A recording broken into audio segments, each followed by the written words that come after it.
Hello everyone, welcome to एकेज Excel. कैसे हो आप सारे?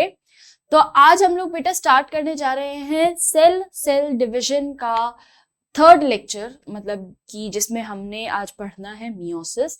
अभी तक हमने माइटोसिस कंप्लीट कर दिया है, इंटरफेस कंप्लीट कर दिया है। आज हम बात करेंगे मियोसिस की। Meiosis is again a very prolonged stage, थोड़ा सा बड़ा हो जाता है। मियोसिस अपने आप में ही थोड़ा एक बड़ा डिवीजन है। ठीक है, सेल डिवाइड कर रही है। जैसे अगर मैं माइटोसिस की बात करूं तो it is very easy. Somatic cells है, बॉडी सेल्स है, वो डिवाइड कर भी लेती है। ठीक है, अगर मैं बात करती हूँ मियोसिस की, मियोसिस जो होगा आज का हमारा टॉपिक देख लेते हैं। देखो, पहला है मियोसिस, प्रोफेज, मेटाफेज, एनाफेज और टेलोफेज। बट ये सारे दो दो बार होंगे। ठीक है, क्योंकि मियोसिस एक बहुत प्रोलॉन्ग्ड फिनोमेना है। एक है ना, एक सेकंड में सेल नहीं डिवाइड होती, क्योंकि ये सेल में वेरिएशन होता है। ठीक है, ये सेल में वेरिएशन होता है। तो जितनी भी मियोसिस वाली मियोटिक इवेंट्स होते हैं, मियोटिक इवेंट्स के अंदर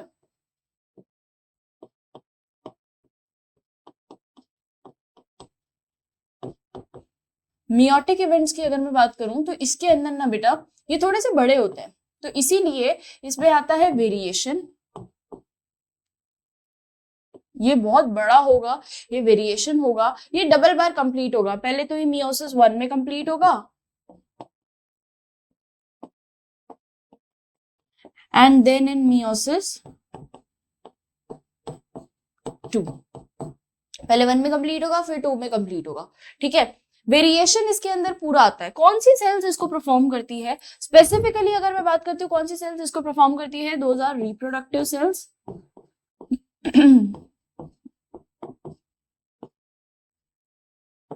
रिप्रोडक्टिव सेल्स या सेक्स सेल्स।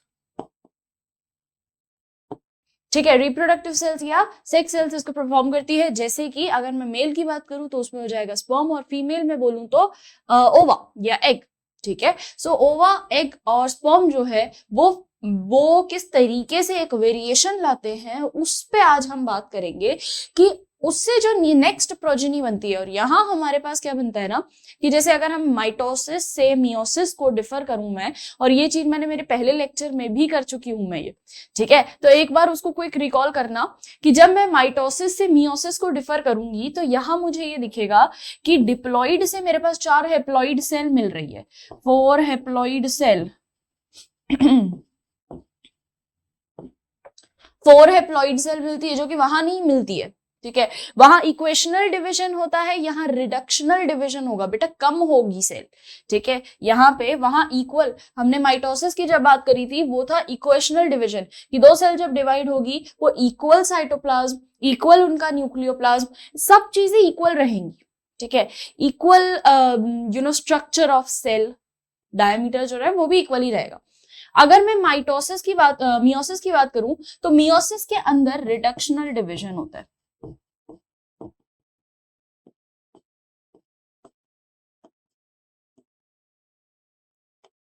रिडक्शनल डिवीजन, भाई चीजें जो है वो हेप्लॉइड की तरफ टूटती हुई जाती है, डिप्लॉइड ही नहीं रह जाती। ठीक है, प्लॉइडी जो है वो कम होती जाएगी बेटा। प्लॉइडी कम क्यों होती जाएगी? क्योंकि है ना, ये अभी देखना आप लोग धीरे धीरे समझोगे कि पेयर में प्रेजेंट है, हमको वापस थ्रेड बनाना है। ठीक है, हम कर क्या रहे हैं बेसिकली, समझना कि हम इस पूरे इवेंट में करते क्या है, कि हमने एक स्ट्रक्चर रखा, ये थ्रेड लाइक स्ट्रक्चर था। ठीक है, इन थ्रेड्स को हमको 2 सेल्स में डिवाइड करना है। ठीक, बड़ा ही आसान काम है। और ये थ्रेड जिसके अंदर है, इसके अंदर स्पेसिफिकली बना देती हूँ, ये जिसके अंदर है वो है हमारा न्यूक्लियस। पहले क्या होगा, पहले सबसे पहला इवेंट क्या होगा कि न्यूक्लियस टूटेगा। अब ये न्यूक्लियस टूटेगा तो ये थ्रेड भी, भाई यार तुम अगर अपने दोस्त को आधा हिस्सा दे रहे हो, तुम आधा हिस्सा ले रहे हो, तो उसको एकदम परफेक्ट दोगे ना, कि यार ये इतनी पेंसिल, इतना शार्पनर, इतना इरेजर तेरा है, इतनी पेंसिल, इतना इरेजर, इतना शार्पनर मेरा है, बराबर का हिस्सा करोगे। ठीक है, अब मैं तुमको बोल दूं पूरी क्लास को देना है, समझना डिफरेंस। तुमने एक तो बराबर का हिस्सा किया, एक बार तुमको बोल रही हूँ पूरी क्लास को देना है, तो तुम क्या करोगे, रिडक्शनल करोगे, उसमें से टुकड़े करोगे ना। एक इरेजर के भी तुम 3-4 टुकड़े करोगे कि भाई सबको मिले। ठीक है, सबको मिलना जरूरी है, तो ये चीज हो जाती है। तो माइटोसिस के अंदर जब हम बात करते हैं तो इक्वेशनल डिवीजन है, क्योंकि 2 ही सेल बननी है, तो पहले तो कैरियोकाइनेसिस हो जाएगा कि भाई आराम से जो अपना न्यूक्लियस है वो डिवाइड हो गया। फिर उसके बाद क्या होता है, अपना साइटोप्लाज्म डिवाइड हो गया। तो ये हमारे पास आ जाता है इक्वेशनल डिवीजन वाले टाइम पे, ठीक है। पर अगर मैं बात कर दूं सॉरी, अगर मैं बात करती हूं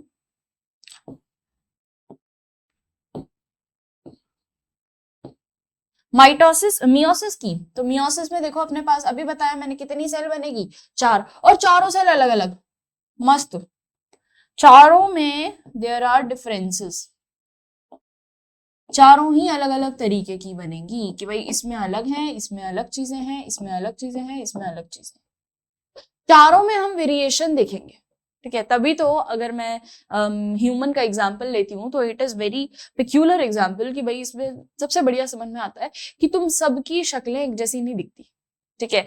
you are very similar to your parents but still you are not identical to your parents, फर्क समझना।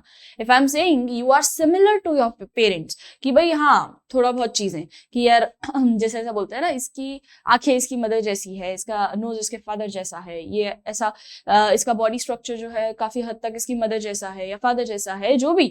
तो ये सारी जितनी चीजें हैं, you are similar to your parents but you are not identical to your parents, copy नहीं हो तुम, एग्जैक्ट कॉपी नहीं हो तुम। क्यों नहीं हो? क्योंकि मियोसिस के थ्रू सेक्स सेल्स डिवाइड होती है, तो जो नया जाइगोट बनेगा उसके अंदर वेरिएशन आएगा। यही तो बात बोल रहे हैं हम कि जो नया जाइगोट आएगा उसमें वेरिएशन आएगा। वेरिएशन अगर नहीं हुआ तो फिर तो वो माइटोसिस हो गया ना, फिर तो वो माइटोसिस हो गया। माइटोसिस से स्मॉलर ऑर्गेनिज्म डिवाइड कर जाते हैं। एल्गी वगैरह में तुम डिफरेंस नहीं देखोगे कि पेरेंट सेल कौन सी है, डॉटर सेल कौन सी है, सेम ही दिखेगी। क्यों? इक्वेशनल डिवीजन है, सेम इक्वेशनल डिवीजन है, there is no variation, identical daughter cell है। मियोसिस की बात करूं तो यहां मस्त वेरिएशन दिखेगा, ठीक है, यहां प्रॉपर वेरिएशन दिखेगा। चलो अब स्टेजेस ऑफ मियोसिस की बात करते हैं। सबसे पहले अपन मियोसिस 1 को कंप्लीट करेंगे और फिर मियोसिस 2 को। मियोसिस 1 में वही 4 फेज है, प्रोफेज, मेटाफेज, एनाफेज और टेलोफेज, यही 4 फेज है। बस इन 4 फेजेस को हम जब कंप्लीट करेंगे तो हमने इनको 1-1-1-1 लिख दिया, ठीक है। सेकेंड मियोसिस 2 को जब हम कंप्लीट करेंगे वही 4 स्टेज है, बस 2-2-2-2 लिख दिया, कुछ अलग चीज नहीं है, ठीक है। चलिए, तो घबराने की बात नहीं है। ओके, फर्स्ट आ जाता है अपने पास प्रोफेज। स्ट्रक्चर बनाएंगे और समझेंगे।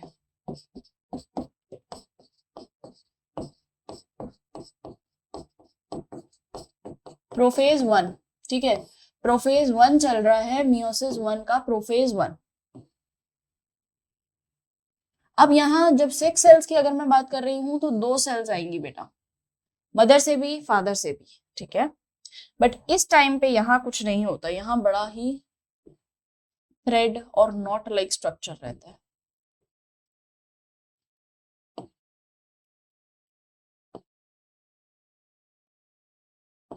इस तरीके से थ्रेड लाइक स्ट्रक्चर अपीयर होता है, ठीक है। अब धीरे धीरे क्या होगा, प्रोफेज की वही सेम कहानी। प्रोफेज की कैसे स्टार्टिंग होगी, प्रोफेज में न्यूक्लियर मेम्ब्रेन टूटना शुरू होगी। तो न्यूक्लियर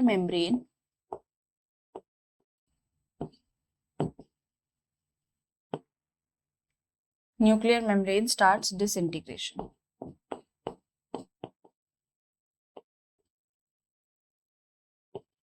ठीक है। Formation of chromosomes. अभी तुम्हारे पास बहुत सारे क्रोमेटिन थ्रेड्स हैं, ठीक है। धीरे धीरे क्या होंगे, ये क्रोमेटिन थ्रेड्स टूटेंगे। ये तुम्हारी है न्यूक्लियर मेम्ब्रेन, ये तुम्हारी है प्लाज्मा मेम्ब्रेन, दोनों में कंफ्यूज मत हो जाना, ठीक है। क्लियर है बात? अभी हम अंदर के क्रोमेटिन थ्रेड्स को बोलते हैं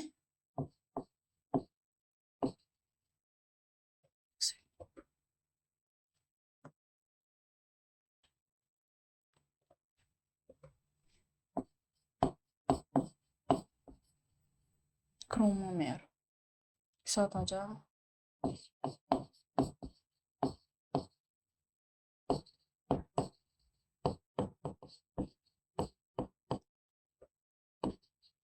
क्रोमोमेर। हम एक साथ जब हमारे पास इस टाइप का स्ट्रक्चर बन जाता है तो उसको हम बोलते हैं क्रोमोमेर। एक बार ढंग से और लिख देती हूँ ताकि तुमको और क्लियर हो जाए।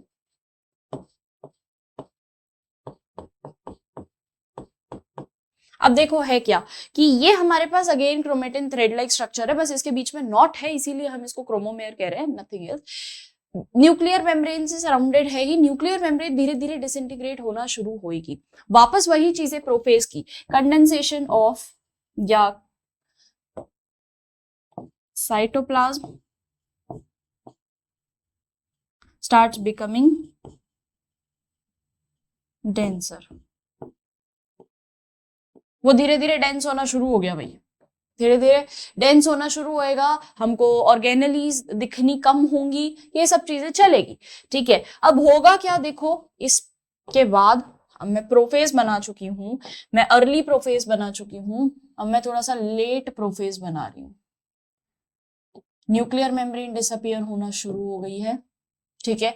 नेक्स्ट क्रोमोसोम, जैसा कि मैंने बोला कि क्रोमेटिन थ्रेड्स है, क्रोमेटिन थ्रेड्स क्रोमोसोम का फॉर्मेशन करेंगे, पर इस बार जो फॉर्मेशन होगा ना बेटा, इस बार जो फॉर्मेशन होगा, ये फॉर्मेशन में हम ये देखते हैं कि यहाँ पे क्योंकि एक सेल पापा से आई है, एक सेल मामा से आई है, पापा मामा सेल कंबाइंस ना, तो एक सेल पापा से आएगी, एक सेल मामा से आएगी, दोनों में वेरिएशन है, दोनों अलग अलग टाइप्स की सेल है, तो क्या करूं, कलर बदल दूं या एक को कलर्ड कर दूं, एक को कलर्ड कर दूं या कलर बदल दूं, एक को व्हाइट बना दूं एक को ब्लू बना दूं, ऐसा कर देता हूं, एक को तो व्हाइट बना देते हैं, एक को क्या बना दे, पिंक बना देते हैं, चलो ठीक है, एक सेल फ्रॉम मामा एक सेल फ्रॉम पापा, दिख रहा है, हाँ ठीक दिख रहा है, सही है, चलो ठीक है। तो अब ऐसे ही मेरे पास बहुत सारे क्रोमोसोम्स आ रहे हैं, बहुत सारे क्रोमोसोम्स, और क्रोमोसोम्स क्या करते हैं कि होमोलोगस क्रोमोसोम्स के पेयर बना लेते हैं, ठीक है। अब यहां क्या होने लग जाता है, there is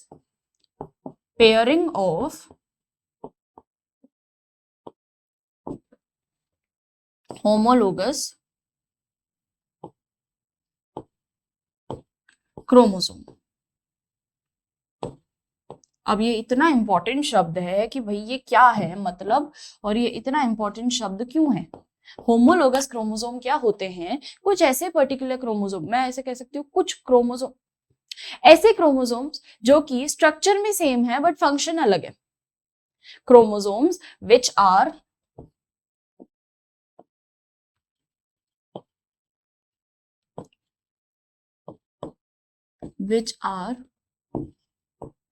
similar in structure, same है स्ट्रक्चर में but different in function. For example अगर मैं हाइट का लेती हूँ, ठीक है, लेट्स एग्जाम्पल ट्रेट हाइट का लिया हमने, ये मेरे पास दो होमोलोगस क्रोमोसोम्स है, ये एक या इसी को बना देते हैं ना, वाइट को ही बना देते, रुको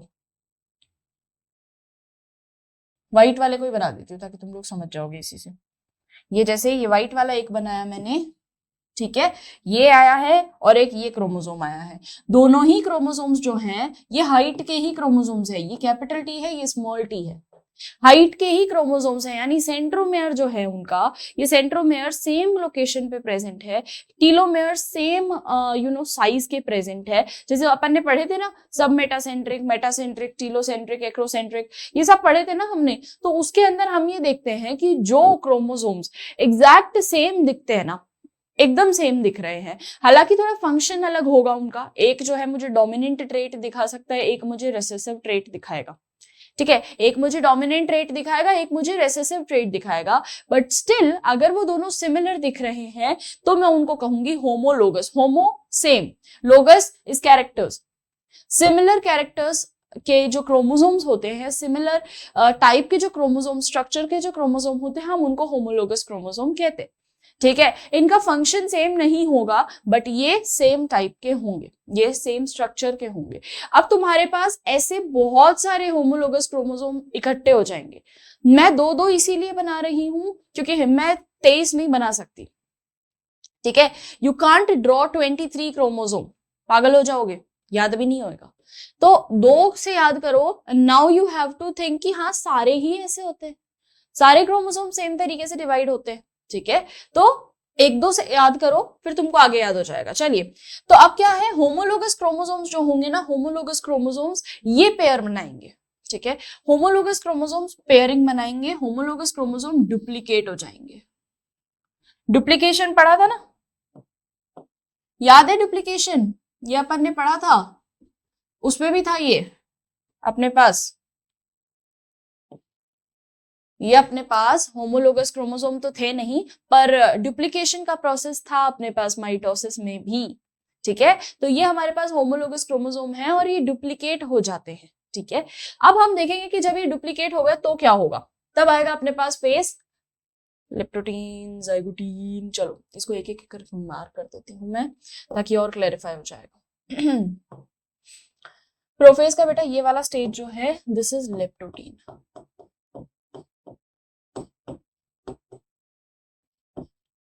अगला आएगा जाइगोटीन। प्रोफेज अपने आप में 5 फेजेस में डिवाइडेड है, ठीक है, वो भी एक बना लो कि प्रोफेज की अगर मैं बात करूं,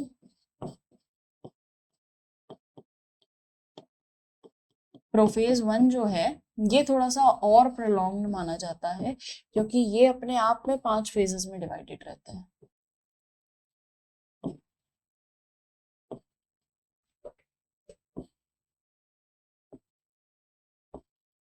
ठीक है, क्या क्या फेजेस रहते हैं इसके जल्दी से मार्क करती हूँ मैं। पहला आता है इसका leptotene,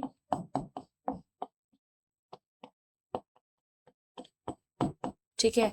second one is zygotene,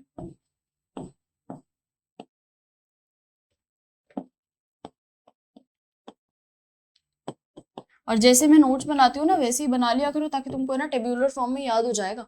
और थोड़ी थोड़ी हम इसमें कैरेक्टरिस्टिक्स लिखेंगे जब हम आगे पढ़ेंगे, ठीक है। पढ़ने के बाद मैं इसमें आऊंगी वापस इसी पेज पे।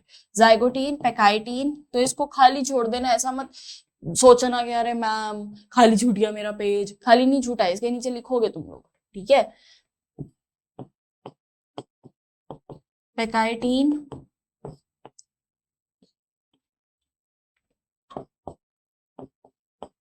डिप्लोटीन,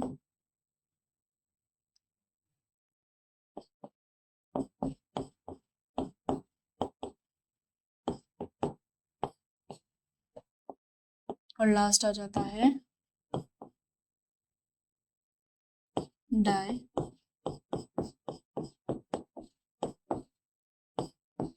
डायाकिनेसिस, ठीक है। क्या क्या आ गया मेरे पास, लिप्टोटीन, जाइगोटीन, पेकाइटीन, डिप्लोटीन और डायकिनेसिस। ये 5 स्टेजेस में आपका कंप्लीट होगा सिर्फ प्रोफेज 1। प्रोफेज 1 प्रोलॉन्ग्ड है, बाकी कोई भी प्रोलॉन्ग नहीं है, बाकी बहुत आसान प्रोसेस है। सबसे पहले अपन ने लेप्टोटीन पढ़ लिया। लेप्टोटीन के अंदर क्या है देखा, तुमने पढ़ भी लिया, हाँ, तुमको पता भी नहीं लगा तुमने पढ़ लिया। ये देखो, ये लेप्टोटीन, लेप्टोटीन में क्या था, सिर्फ क्रोमोमेयर प्रेजेंट थे, न्यूक्लियर मेम्ब्रेन डिसअपियर होने लगी है, फॉर्मेशन हो गया है क्रोमोसोम का, और साइटोप्लाज्म जो है थोड़ा सा डेंसर होगा, सेल ऑर्गेनेल्स थोड़ी सी you can say कि it won't be able to it won't be visible that much clear with that much clarity, तो वो चीज होने लग जाएगी, ठीक है। नेक्स्ट आएगा मेरे पास, ये थोड़ा सा लिप्टोटीन का ही फेज है, ये लिप्टोटीन का ही फेज है। अगला आता है मेरे पास जाइगोटीन। ये देखो, leptotene, chromatin fibres continue to condense coil throughout leptotene. देखो कंडेंस हो रहा है, कॉइल होगा, ताकि ये क्या बनाएगा, क्रोमोसोम बनाएगा, क्रोमोसोम बनाएगा ना बेटा। है तो प्रोफेज का ही पार्ट, चीजें तो प्रोफेज वाली ही होंगी, पर क्रोमोसोम तो बनाएगा। थ्रेड्स थे, याद करो, माइटोसिस से इसको थोड़ा कनेक्ट करो, वैसे कम होगा कनेक्ट, बट स्टिल थोड़ा थोड़ा सा कि हाँ, प्रोफेज के अंदर न्यूक्लियर मेम्ब्रेन चली जाती है, साइटोप्लाज्म डेंस हो जाता है, तो और क्रोमेटिन थ्रेड्स जो होते हैं वो कंडेंस होने लग जाते हैं, क्रोमोसोम्स बना देते हैं, easy. Next, nucleus increases in size, the number and size of chromosomes are same in homologous chromosome। ये देखा शब्द आ गया ना, कह रही हूं मैं, बड़ा इंपॉर्टेंट शब्द है, homologous chromosomes, the chromosomes which are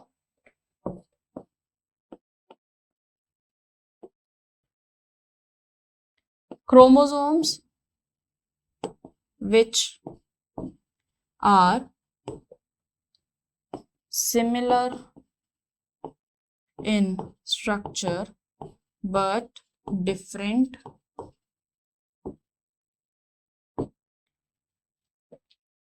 in function, ठीक है। Are similar in structure but different in function. Clear. Next आ जाता है अपने पास zygotene. Zygotene is very important phase, ये आ जाता है कई बार पूछने को। क्या बनाते हैं देखो जाइगोटीन में, हमने लिप्टोटीन बना दिया है, अब हम बात करेंगे जाइगोटीन की। ठीक है, उसी में चल रहा है ये प्रोफेज के अंदर। क्या आएगा अपने पास, न्यूक्लियर मेम्ब्रेन बनी हुई है, ठीक है, डिसअपियर होना शुरू हो चुकी है, ठीक है, बात समझ में आ गई है, ये डिसअपियरेंस में दिखाएगा। ये जो सेल, ये जो हमारे पास न्यूक्लियस वो अपने पास क्या क्रोमोसोम्स आए हैं, वो कुछ इस तरीके से अरेंज हो जाएंगे। ये मेरे पास एक क्रोमोसोम है होमोलोगस, ठीक है, होमोलोगस पेयर ऑफ क्रोमोसोम्स जो हैं वो साथ में आके खड़े हो जाएंगे कि हम पेयर है, हम एक पेयर बना लिए, मतलब तुम और तुम्हारा फ्रेंड साथ में आके खड़े हो गए, ऐसे समझ लो।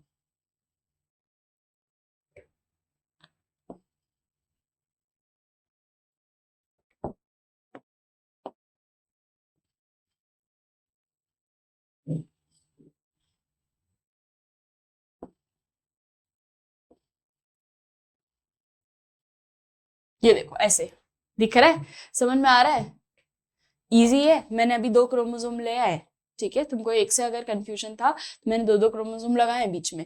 ये देखो, ये 2 क्रोमोसोम मैंने लिए हैं फ्रॉम फादर फ्रॉम मदर, दोनों ही क्या है मेरे पास, होमोलोगस पेयर है बेटा, ठीक है। होमोलोगस पेयर जो होते हैं वो आपस में जुड़ जाएंगे, इनको हम नॉन सिस्टर क्रोमेटिड्स भी बोलेंगे। जो ये पिंक और व्हाइट वाला है, इनको हम बोलते हैं नॉन सिस्टर क्रोमेटिड्स। एक ये फिनोमेना भी लिख लो, क्योंकि आगे वर्ड आएगा और उसमें तुम लोग कंफ्यूज हो जाओगे। देखो, जब मैं बात कर रही हूं व्हाइट और व्हाइट की, ठीक है, यानी इनका सेंट्रोमेयर सेम है, इनका centromere, let me make this same,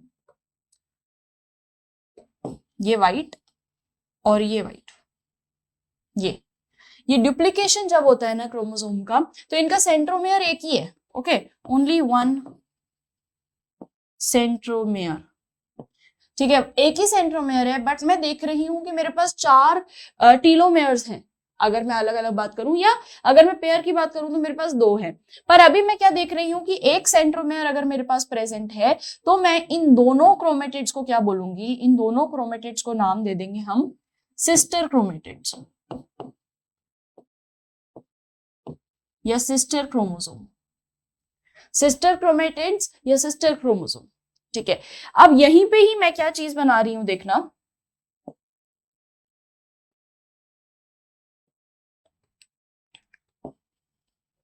ये व्हाइट वाला है अलग अपने सेंट्रोमेयर के साथ, ये पिंक वाला है अलग अपने सेंट्रोमेयर के साथ। अब इन दोनों सेंट्रोमेयर से ये इनके सेंट्रोमेयर ही चेंज हो गए, 2 डिफरेंट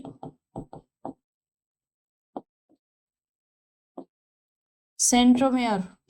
तो हम इनको क्या बोलेंगे, जब 2 डिफरेंट सेंट्रोमेयर्स आ गए तो ये दोनों को हम बोलेंगे नॉन सिस्टर क्रोमेटिड। ये हो गए सिस्टर क्रोमेटिड्स, सिस्टर क्रोमोसोम्स, ये हो गए non sister chromatids, non sister chromosome, क्योंकि इन दोनों में कुछ वो सिमिलैरिटी नहीं है, ठीक है, सिमिलैरिटी नहीं है, इन दोनों में सिमिलैरिटी है, दोनों ही व्हाइट कलर में शो हो रहे हैं ना, दोनों ही व्हाइट कलर में। यहाँ पे देखो पिंक व्हाइट कॉम्बिनेशन ही बदल गया, स्ट्रक्चर बदल गया, स्ट्रक्चर तो फिर भी सेम हो जाएगा कि अगर होमोलोगस पेयर हुए तो, ठीक है, हेट्रोजाइगस कंडीशन में तो वो भी नहीं होता है। अगर होमोलोगस पेयर हुए हैं, यानी कि उनका जो स्ट्रक्चर है वो सेम हो सकता है, बट फंक्शन तो अभी भी डिफरेंट है, ठीक है। तो यहाँ पे अगर मैं बात करती हूँ होमोलोगस पेयर ऑफ क्रोमोसोम की, और उनके क्रोमेटिड्स को अगर मैं देखती हूँ, तो वो नॉन सिस्टर क्रोमेटिड्स होंगे, ठीक है, ये एक क्रोमेटिड है और क्रोमोसोम्स पूरे पूरे क्रोमोसोम, ठीक। तो अगर मैं एक क्रोमेटिड की बात कर रही हूं, तो वो क्रोमेटिड जो होगा वो नॉन सिस्टर क्रोमेटिड कहलाएगा। और अगर मैं एक ही सेंट्रोमेयर की बात कर रही हूं, तो वहां मुझे सिस्टर क्रोमेटिड दिखेगा। Different centromeres non sister chromatid, same centromere sister chromatid, easy चीज है, ठीक है, क्लियर है ना। यहां तक ये चीज याद रखना, क्योंकि ये आगे आएगी, अभी नहीं आएगी बट ये आगे आएगी। आगे कैसे, यही आएगी। देखो, अब यहां मैं एक वर्ड लिखूंगी कि non sister chromatids are joined bye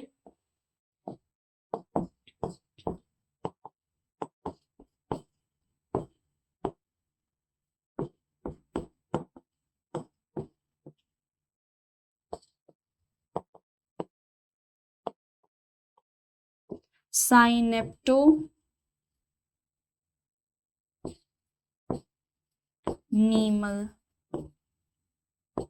complex. अब मेरी बात ध्यान से सुनना, तुम लोग कुछ चीज को जोड़ रहे हो, when you are pasting anything और combining joining anything, तुम एक फेविकॉल का यूज करते हो, है ना, तुम एक बीच में फेविकॉल का यूज करते हो, तब तुम दो चीजों को पास में लाते हो एंड यू जॉइन दैट।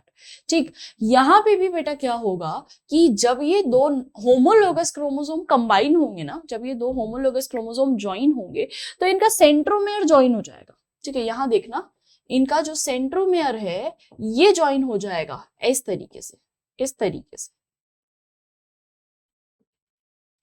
इनका जो बीच का सेंट्रोमेयर है वो ज्वाइन हो रहा है यहाँ पे। ठीक है, तो अभी मैं क्या बताती हूँ, यहाँ देखना कि नॉन सिस्टर क्रोमेटिड्स जब ज्वाइन होंगी या होमोलोगस पेयर जब ज्वाइन होंगे तो वो पेयर के बीच में एक फेविकॉल की रिक्वायरमेंट है, एक फेविकॉल की रिक्वायरमेंट है, और इस फेविकॉल को हम क्या कहते हैं, साइनेप्टो। इस फेविकॉल को हम क्या कहते हैं, नीमल कॉम्प्लेक्स, साइनेप्टोनीमल कॉम्प्लेक्स।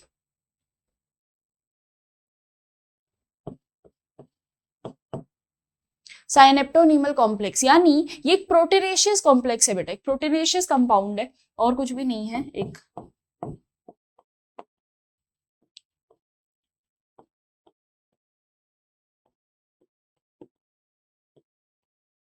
तो बायोलॉजी में देखोगे हर चीज जो बनी है ना, अगर वो नई चीज बन रही है तो वो अलग कोई चीज से बनी नहीं, प्रोटीनेशियस ही होती है यूजुअली। ठीक है, तो ये भी प्रोटीनेशियस सब्सटेंस, प्रोटीनेशियस कंपाउंड है, बट साइनेप्टोनीमल कॉम्प्लेक्स एक जॉइंट है जो दो होमोलोगस पेयर ऑफ क्रोमोसोम्स को जोड़ देगा। या तो नॉन सिस्टर क्रोमेटिड्स बोल दो या फिर इनको बोल दो homologous pair of chromosomes are combined by synaptonemal complex. और ये स्पेसिफिकली हमको दिखता है जाइगोटीन की स्टेज में। तो हमको लेप्टोटीन के अंदर क्या दिखा कि लेप्टोटीन में हमारे पास एक क्रोमोसोम आया फादर से, एक क्रोमोसोम आया मदर से। ठीक है, दोनों डुप्लीकेट हो गए। ठीक, दोनों डुप्लीकेट हो गए, दोनों ने क्या किया कि अपने अपने हिस्से ढूंढे कि यार मैं हाइट का क्रोमोसोम हूं तो मेरे को हाइट वाला ही चाहिए।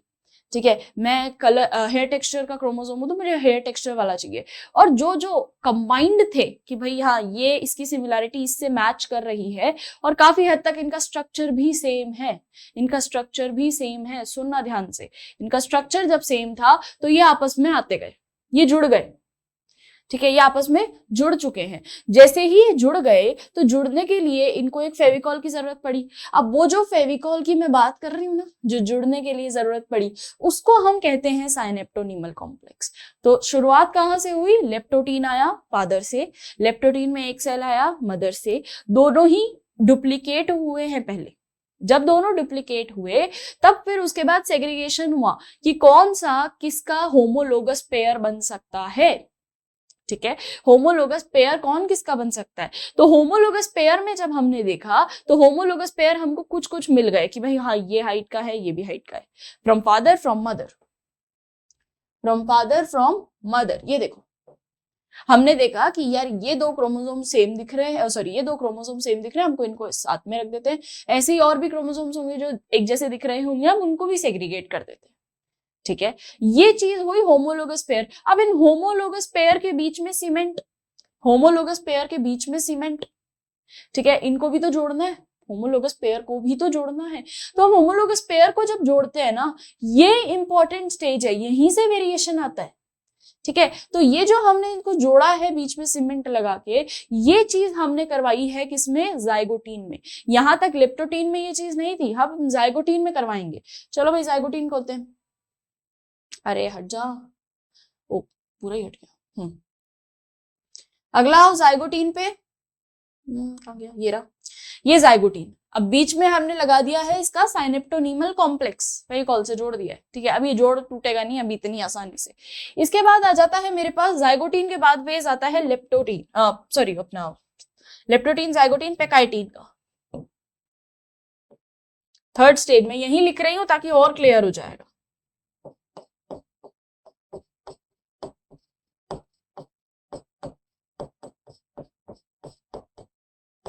पेकाइटिन। पेकाइटिन क्या होता है? पेकाइटिन के अंदर देखना स्पेशलिटी क्या है पेकाइटिन की, बड़ा ही मस्त स्टेज है। इसमें तुमको न्यूक्लियर मेम्ब्रेन तो अब बिल्कुल ही नहीं दिखेगी, खत्म ही हो चुकी है। ठीक है, फिर भी हम डिसइंटीग्रेशन दिखाते हैं क्योंकि ये एकदम कंप्लीट खत्म मेटाफेज में होगी जाके। चलो पेकाइटिन में देखते हैं होगा क्या, कि हमारे पास कुछ इस तरीके का स्ट्रक्चर है अभी भी, पिंक वाला क्रोमोसोम, पिंक वाला क्रोमोसोम, ठीक है, इसके साथ में जुड़ा हुआ है मेरे पास, अरे यार तो गड़बड़ हो गया।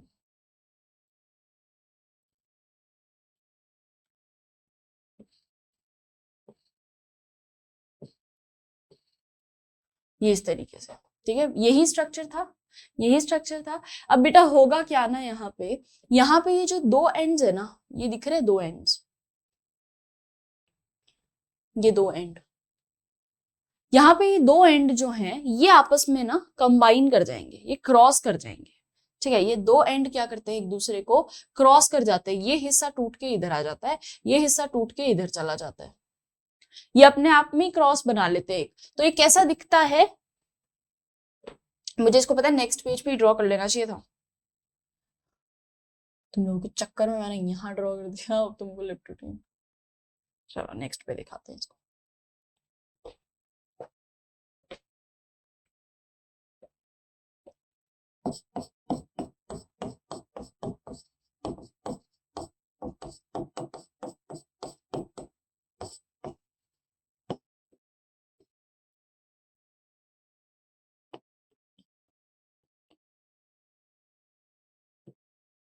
देखो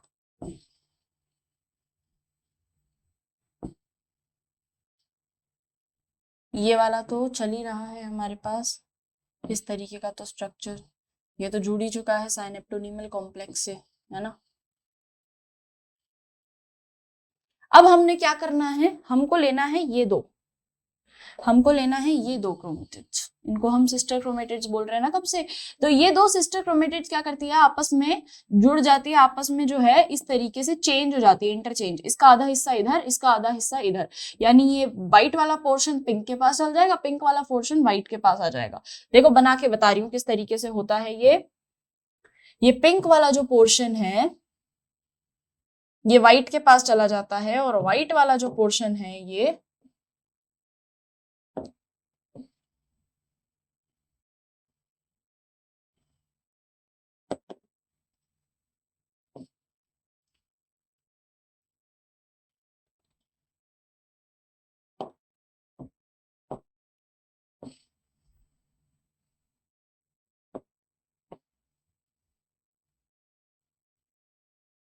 देखो इस तरीके से क्रॉस दिख रहा है, एक क्रॉस दिख रहा है बीच में, यहां मैं बोल रही हूँ ना यही चेंज होगा, और ये जो क्रॉस है ना, ये जो क्रॉस बना है, इस क्रॉस को हम कहते हैं कायस्माटा। तो अगर मैं बोलूं पेकाइटिन क्या स्टेज है, it is the stage of crossing of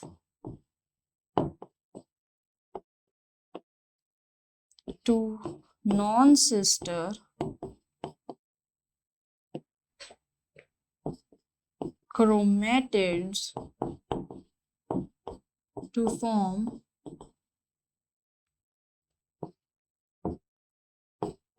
chiasmata. What is chiasmata? What is chiasmata? एक क्रॉस शेप स्ट्रक्चर है, जिसके कारण होगा क्या बेटा, यहाँ पे अगर मैं chiasmata को थोड़ा और दिखाऊं तो इससे होगा क्या कि अब जो तुम्हारा व्हाइट वाला पोर्शन है इसके साथ साथ, और जो तुम्हारा पिंक वाला पोर्शन है इसके साथ साथ आपका आधा हिस्सा जुड़ जाएगा, ये देखो।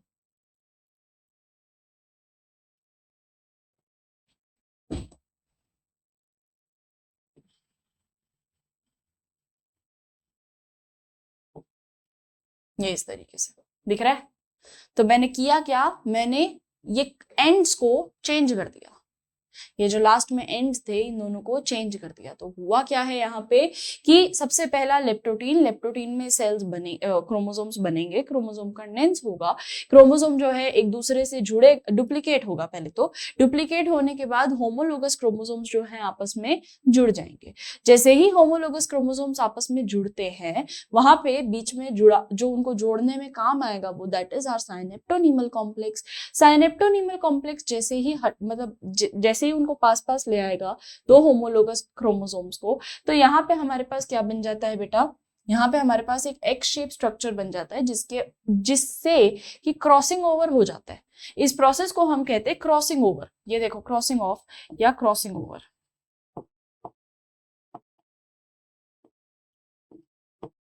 क्रॉसिंग ओवर कंप्लीट होता है। क्रॉसिंग ओवर यानी कि एक का जितना भी क्वालिटी था वो दूसरे में आ जाएगा, दूसरे की जितनी क्वालिटी थी वो पहले में आ जाएगी। ठीक है, एक का जितना क्वालिटी था वो सेकंड में आ जाएगा, व्हाइट का जितना क्वालिटी था वो पिंक में आ जाएगा। और थोड़ा थोड़ा सा चेंज हुआ है, ज्यादा चेंजेस नहीं हुए। इस स्ट्रक्चर को अगर तुम देखोगे ज्यादा चेंजेस नहीं हुए यहाँ पे, है ना, बहुत ज्यादा एक्सट्रीम चेंजेस नहीं है, अभी भी जुड़े हुए हैं ये, अभी भी there is presence of synaptonemal complex. बस ओनली डिफरेंस इज कि अब पहले यहाँ पे कुछ इस तरीके से थे, जब कायाज्मेटा फॉर्म हुआ तो ये कुछ इस तरीके से हो गए। ये क्रॉसिंग ओवर स्टेज होती है। Pachytene is very important stage. Board के प्रोस्पेक्टिव से ले लो, नीट के प्रोस्पेक्टिव से ले लो, महा इंपॉर्टेंट है ये। ठीक है, ये होगी हमारी पेकाइटीन। ठीक, तो पेकाइटीन के अंदर क्रॉसिंग ओवर कायाज्मेटा से, इसको ये बेस्ट विजिबल कायाज्मेटा इसके अंदर होता है। नेक्स्ट आती है मेरे पास डिप्लोटीन। अभी एक एक करके पढ़ा दूंगी दोनों एक साथ ही। डिप्लोटीन देख लो,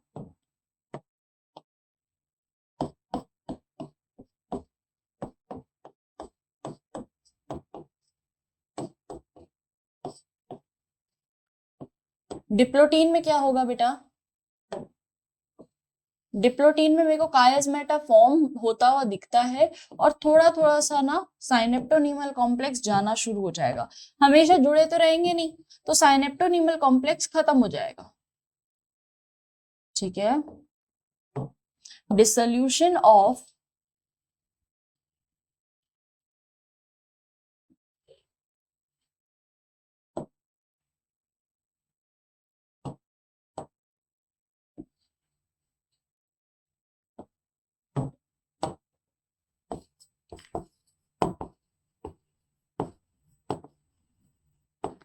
dissolution of synaptonemal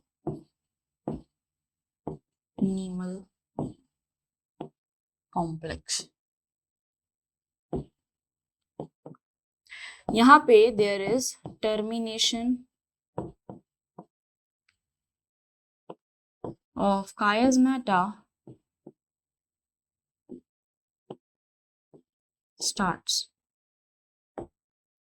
begins।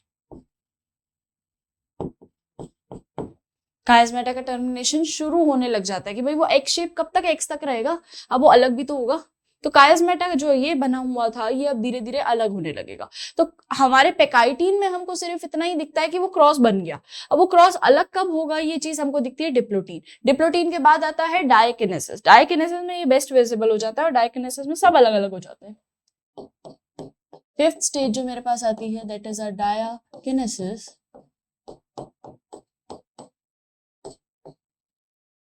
इसमें हमको सभी अलग अलग दिखेंगे।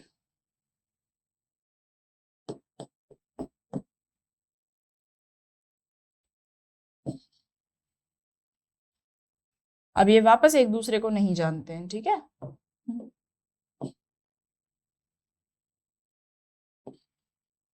ये देखो पूरा ही टर्मिनेशन हो गया है, पर ये अभी भी आधा हिस्सा इसका पास ही रहेगा इसका।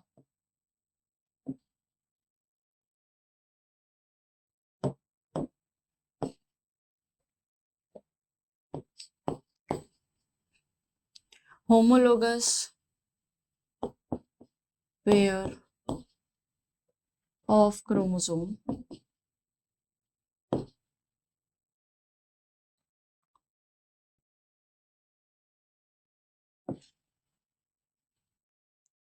gets separated अलग अलग हो जाएगा। सेकंड क्या होगा, dissolution of synaptonemal complex,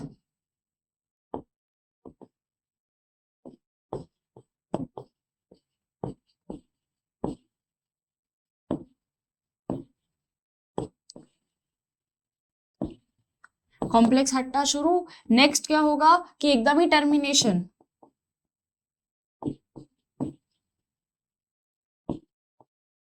termination of chiasmata, termination of chiasmata. तो देखो हो क्या रहा है यहाँ पे कि जब हम एक प्रोसेस को कंप्लीट करते हैं बेटा, तो उस प्रोसेस में ध्यान से ये देखना कि लेप्टोटीन में तुम्हारे पास क्या हुआ, जाइगोटीन में तुम्हारे पास क्या हुआ, डिप्लोटीन और डायकिनेसिस में तुम देखोगे कि अब सब अलग हो गया। अब हमारे पास वेरिएंट कॉपी आ गई, वेरिएशन इन क्रोमोसोम, ये हमारे पास वेरिएशन आ गया, डिफरेंस आ गया क्रोमोसोम में ना। पहले क्रोमोसोम सेम दिख रहा था, पिंक वाला कंप्लीट ही पिंक था, व्हाइट वाला कंप्लीट व्हाइट था, यानी मदर से जो क्रोमोसोम आया था वो कंप्लीट मदर का क्रोमोसोम था, एकदम फादर का कॉपी क्रोमोसोम था। पर हमने क्या कर दिया, उन दोनों क्रोमोसोम को मिक्स कर दिया। अब हमारे पास जो क्रोमोसोम है उसमें मदर की भी क्वालिटी है, उसमें फादर की भी क्वालिटी है, ठीक है। तो ये हमारे पास कुछ इस तरीके का कॉम्प्लेक्स आता है। चलो बैक टू आवर टेबल वाला स्टेज कहाँ पे है, इसमें थोड़ा सा लिख लेते हैं। लिप्टोटीन के अंदर अगर आपका स्टेज में दिखाऊं तो कुछ इस तरीके से रहता है, जहां पे ये न्यूक्लियर मेम्ब्रेन और ये थोड़ा सा क्रोमोमेर का स्ट्रक्चर, ठीक है। नेक्स्ट आ जाता है मेरे पास जाइगोटीन। जाइगोटीन के अंदर क्या होगा बेटा, अच्छा ये तो एक स्टेज है, इसके बाद क्या था, क्रोमोसोम भी तो बनेंगे, homologous chromosome, homologous pair of chromosome, ठीक है। तो यहाँ हमारे पास होमोलोगस पेयर बन जाता है। अब यही होमोलोगस पेयर आगे चलेगा और यही होमोलोगस पेयर क्या करेगा, यही होमोलोगस पेयर अब कंबाइन हो जाएंगे, ठीक है, विद द हेल्प ऑफ, बीच में with the help of this साइनेप्टोनीमल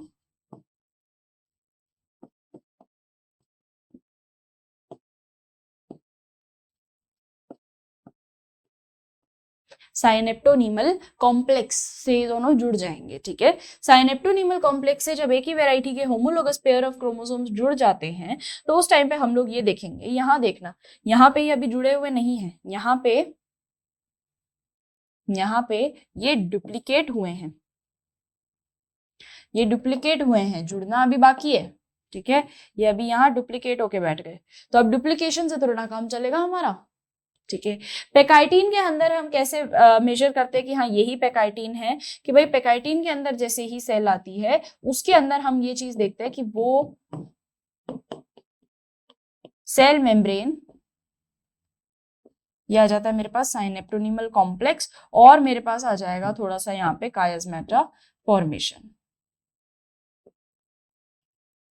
ये आ गया अपने पास एक्स शेप स्ट्रक्चर,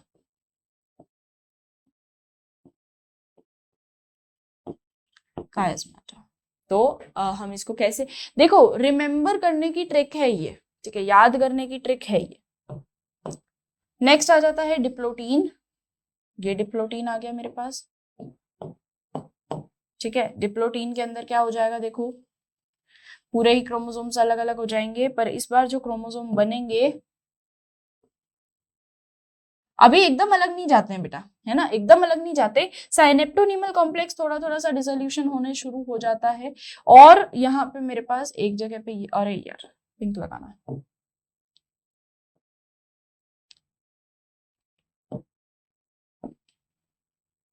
ये देखो यहाँ मेरे पास डिफरेंसेस आ गए, तो डिप्लोटीन में मेरे पास पूरे डिफरेंसेस आने शुरू हो जाते हैं, ठीक है, डिसोल्यूशन ऑफ कायस्मेटा शुरू हो जाता है। लास्ट आता है मेरे पास डायकिनेसिस, जिसके अंदर मैं ये देखती हूँ, ये अब मेरे पास पूरा अलग हो गया, ठीक है, अब नहीं जुड़ा हुआ ये, इतना भी दूर नहीं होता, पर अब नहीं जुड़ा हुआ है ये साथ में। बस डिफरेंस ये है कि इसमें वेरिएशन आ चुका है और यही चीज हमको अपने प्रोफेज में करवानी है। हमको बस यही वेरिएशन लाना है और इसी वेरिएशन के लिए हम लोग प्रोफेज 1 को इतना बड़ा रखते हैं क्योंकि उसमें 5 फेज आते हैं, डिप्लोटीन, जाइगोटीन, पेकाइटीन, डाइकिनेसिस और डिप्लोटीन एंड डाइकिनेसिस। ठीक है, ठीक, अगला बताएं। अब आसान है खेल, अब कोई मुश्किल नहीं आएगा। ये बहुत इजी फेज था, ये थोड़ा सा एक ट्रिकी फेज हो जाता है जहां पे आपको याद करने की जरूरत पड़ती है। अब मेटाफेज, एनाफेज, टेलोफेज वापस वही है। ठीक है, अब हम सेल को यहां से पकड़ेंगे, यहां से अब हम सेल को पकड़ेंगे। क्या करता है देखना मेटाफेज।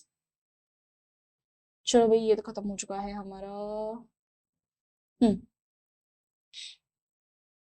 मेटाफेज। मेटाफेज क्या करेगा, स्पिंडल फॉर्मेशन इज कंप्लीटेड। अब स्पिंडल बनना शुरू होगा और अब तुमको याद आ जाएगा कौन, अब तुमको कौन याद आ जाएगा, जो आपका माइटोसिस था। माइटोसिस में तुमने ये चीज सुनी है कि स्पिंडल फॉर्मेशन शुरू हो जाता है ना, स्पिंडल फॉर्म होना शुरू हो जाएगा। तो वापस बनाती हूं मैं ये स्टेज।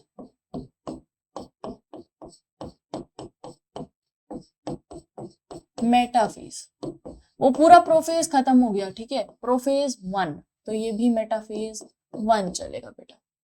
क्या हो रहा है यहाँ पे देखो, ये तुम्हारी सेल रही है ना, ये एस्टर्स मूव कर ही चुके हैं, अब ये स्पिंडल बनाएंगे। बीच में हमारे पास क्रोमोसोम्स हैं, अब हम डायरेक्ट क्रोमोसोम्स ही बनाएंगे। ठीक है, तो हमारे पास कुछ इस तरीके का क्रोमोसोमल पेयर आता है।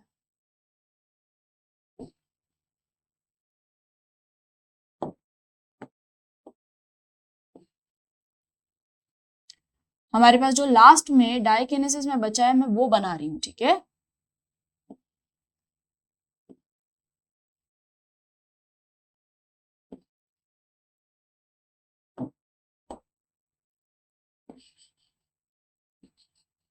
एक एक पेयर इनका एक्सचेंज हो गया था, है ना, दिख रहा है, बड़ा क्यूट लगता है ना ये स्टेज में। हाँ, अब ये क्या होगा, अब यहाँ पे देखो तुम कि ये सारे क्रोमोसोम्स वापस इक्वेटर पे अरेंज हो जाएंगे, तो स्पिंडल फॉर्म होना शुरू हो गया, स्पिंडल कनेक्ट हो जाता है, स्पिंडल कनेक्ट हो जाता है। साइनेप्टोन्यूमल कॉम्प्लेक्स इनसे डिसोल्यूशन हो ही चुका है, स्पिंडल इज बीन कनेक्टेड।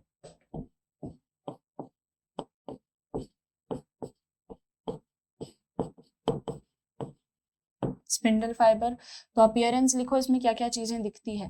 पहला जो अपना क्रोमोसोम्स है, तो metaphase, chromosomes arrange on equator,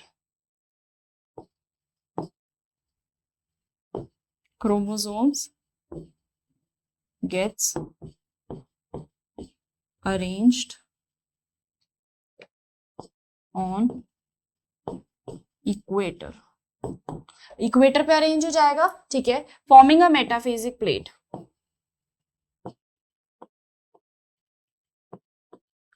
formation of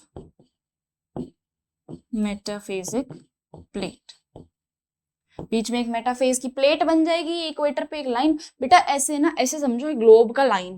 ठीक है, एक के ऊपर एक के ऊपर एक, क्योंकि यही तो कॉम्प्लेक्स हमने देखा था ना, यही तो होमोलोगस पेयर थे, यही स्ट्रक्चर हमने देखा था, याद करो। अभी देखो ये वाला, यहां मैंने जब किया है तो ये तो एक एक होमोलोगस पेयर है, ऐसे बहुत सारे होमोलोगस पेयर्स है, उसी को तो कनेक्ट कर रहे हैं हम, तो वही होमोलोगस पेयर ही तो चलेगा। तो यही होमोलोगस पेयर जो होते हैं इस तरीके से कनेक्ट हो जाएंगे। 23 पेयर है हमारे पास। ठीक है, 23 pair of homologous chromosome equator पे अरेंज हो जाएंगे और उसको हम कहते हैं, ये वाला पॉइंट को हम कहते हैं मेटाफेजिक प्लेट।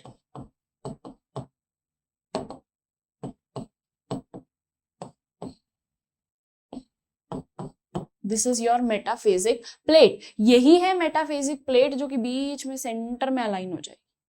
ठीक, अगला क्या आता है मेरे पास, एस्टर फॉर्मेशन, स्पिंडल, स्पिंडल भी लिख लो।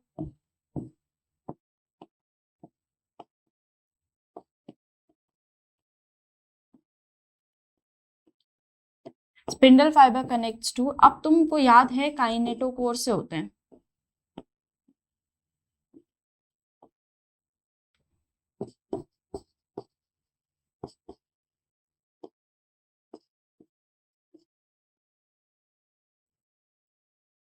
Kinetochore of homologous chromosome, homologous chromosome के काइनेटोकोर से अटैच हो जाएंगे, सिंपल सी चीज। अब मेटाफेज के अंदर अगर कनेक्शन हो गया तो एनाफेज के अंदर क्या होगा बेटा जी, धीरे धीरे वो दूर जाते जाएंगे। मैंने बोला है कि साइनेप्टोनीमल कॉम्प्लेक्स अलग हुए हैं, बीच का फेविकॉल अलग हुआ है, बट स्टिल वो क्रोमोसोम अभी भी पास पास ही बैठे हैं। उनको अलग करने के लिए what you require is to complete your anaphase, ठीक है। तो अब हम एनाफेज की तरफ बढ़ते हैं। यह आ जाता है मेरे पास एनाफेज, और वो भी 1। एनाफेज 1 कैसे मार्क करेंगे हम, देखो ये आ गया अपने पास सेम स्ट्रक्चर सेल, वो तो चाह ही चुका है सेंट्रोमियर, तो ये मेरे पास एस्टर, ये मेरे पास एस्टर। अब देखना क्रोमोसोम्स कैसे अलग होते हैं।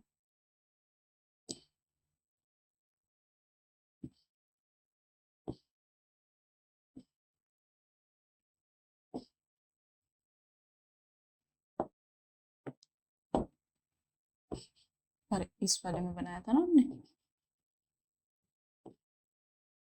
किसी भी एक हिस्से में बना सकते हो आप, ठीक है।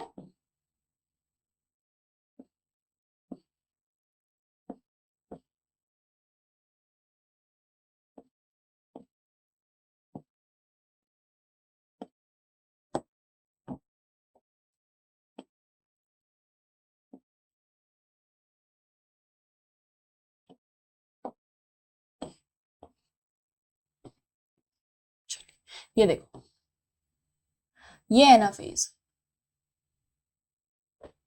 एनाफेज में क्या हुआ कि वो बीच का जो बॉन्ड था, वो जो दो हमारे पास, एक ऊपर मेरे पास कॉम्प्लेक्स, एक नीचे मेरे पास कॉम्प्लेक्स, ये दोनों अलग होना शुरू हो जाएंगे, ठीक है। Homologous pair of chromosome separate होना शुरू हो जाएगा। सो ये हम कैसे मार्क करते हैं, bye separation of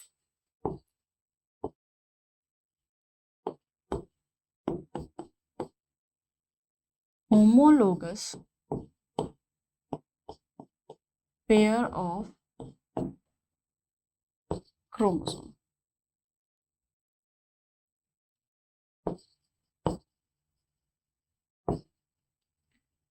separation of homologous pair of chromosome, अलग अलग चले जाएंगे, ये एक अपोजिट पोल्स पे मूव कर देंगे, ठीक है।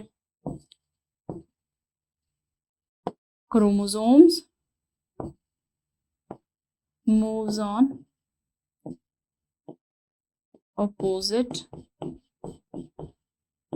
poles, अपोजिट पोल्स पे मूव करना शुरू हो जाएंगे, ठीक है। सेपरेशन ही तो करवाना है हमने, सेपरेशन ही हो रहा है। नेक्स्ट आता है बेटा मेरे पास टीलोफेज। मैं टीलोफेज यहाँ इसीलिए बना रही हूँ ताकि तुम लोगों को आसानी रहेगी एनाफेज के जस्ट बाद टीलोफेज देखने का। अब टीलोफेज 1 को याद करो, टीलोफेज के अंदर होता क्या है, माइटोसिस के अंदर भी क्या होता है, ये हमारे पास सेल रहती है, इस सेल के अंदर अगर मैं बात करूं इस स्ट्रक्चर की, तो धीरे धीरे क्या होगा, एक चीज ऊपर आ जाएगी पूरी तरीके से, ठीक है। Reappearance, reappearance of nuclear membrane start हो जाएगी,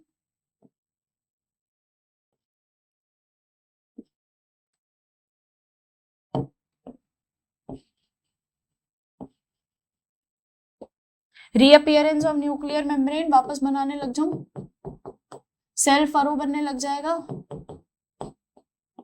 चलो लिख लो इसको जल्दी से, रीअपियरेंस ऑफ न्यूक्लियर मेम्ब्रेन, जो जो चीजें मेरे पास गई थी वो वापस आ जाएंगी, ठीक है। Cell furrow starts forming, cell furrow बनने लग जाएगा, सेल अंदर की तरफ डीपनिंग होती जाएगी, सेल में इनवर्ड डीपनिंग होती जाएगी, ठीक है। अंदर की तरफ ये टूटती चली जाएगी, और अब ये धीरे धीरे क्या हो जाएगी बेटा, सेल अलग।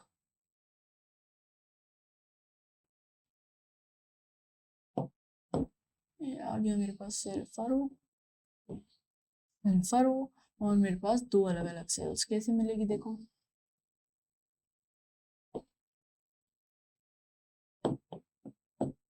ये रीअपियरेंस करवा दूं क्या पूरी? चलो पूरी लिख लेते हैं इसको।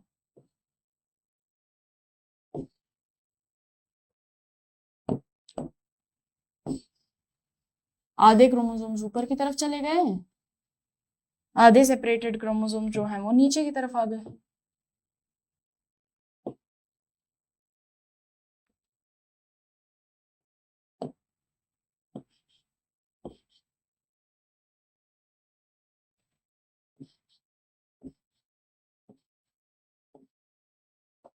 ठीक है, समझ में आया? समझ में आया? ये हो गया है मेरे पास वेरिएशन वाला डिफरेंट। साइटोप्लाज्म भी अलग हो गया, साइटोकिनेसिस। पर यहाँ पे मेरे पास क्या हुआ है बेटा, यहाँ पे मेरे पास डिफरेंस वाली, वेरिएशन वाली सेल है। ठीक है, यहाँ मेरे पास वेरिएशन वाली सेल है। यहाँ से जब मैंने स्टार्टिंग किया था, अगर अभी मैं लिप्टोटीन देखूं तो मेरे पास स्टार्टिंग फेज के अंदर अभी भी वो सेम ही पूरे पिंक कलर की, पूरे व्हाइट कलर की सेल पड़ी है। पर जब मैं आगे चल के देखती हूँ टीलोफेज तक, टीलोफेज तक मेरे पास डिफरेंसेस आ गए। टीलोफेज में मेरे पास वेरिएशन आ गया, now I have variational cell. अब समझ में आया कि वेरिएशन कैसे होता है? अब समझ में आया वेरिएशन कैसे होता है? अब हमको करना क्या है, ये जो स्ट्रक्चर हमारे पास रहता है ना बेटा, ये हमारे पास मूव कर जाता है इंटरफेस में, इंटरफेस क्या, अपना प्रोफेज 2 में। ठीक है, ये हमारे पास वापस मूव कर जाता है प्रोफेज 2 में। ये हमारे पास आगे मूव कर जाएगा प्रोफेज 2 में। और इससे पहले, क्योंकि प्रोफेज 1 जब खत्म हुआ है, या मैं कह सकती हूँ कि मियोसिस 1 जब कंप्लीट हुआ है, अब जो दूसरा मियोसिस 2 शुरू होगा, उसके बीच में एक रेस्टिंग फेज आता है जिसको हम इंटरकाइनेसिस बोलते हैं। ठीक है, तो इन दोनों के बीच में एक रेस्टिंग फेज स्टार्ट हो जाएगा जिसको हम इंटरकाइनेसिस बोलेंगे। तो जहां हमारा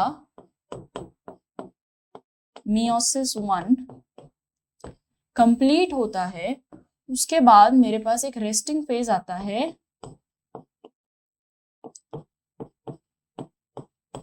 इंटरकाइनेसिस का। फिर मेरा शुरू होगा मियोसिस 2,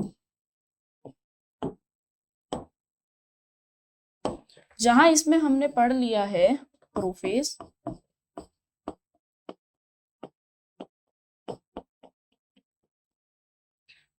प्रोफेज 1 के भी पार्ट्स देख लो।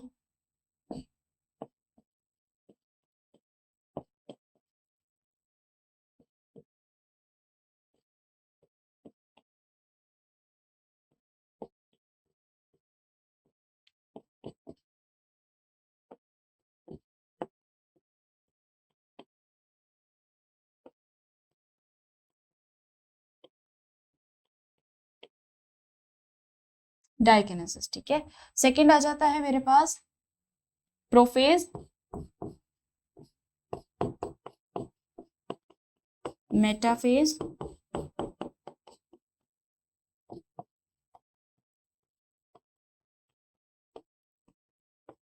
Anaphase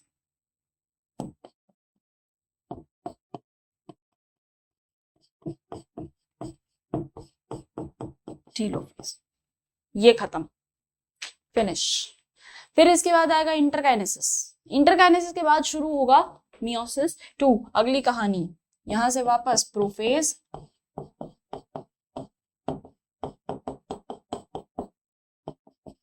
metaphase. अब इसका प्रोफेज छोटा है और ये काफी हद तक सिमिलर है माइटोसिस के, सेम ही है।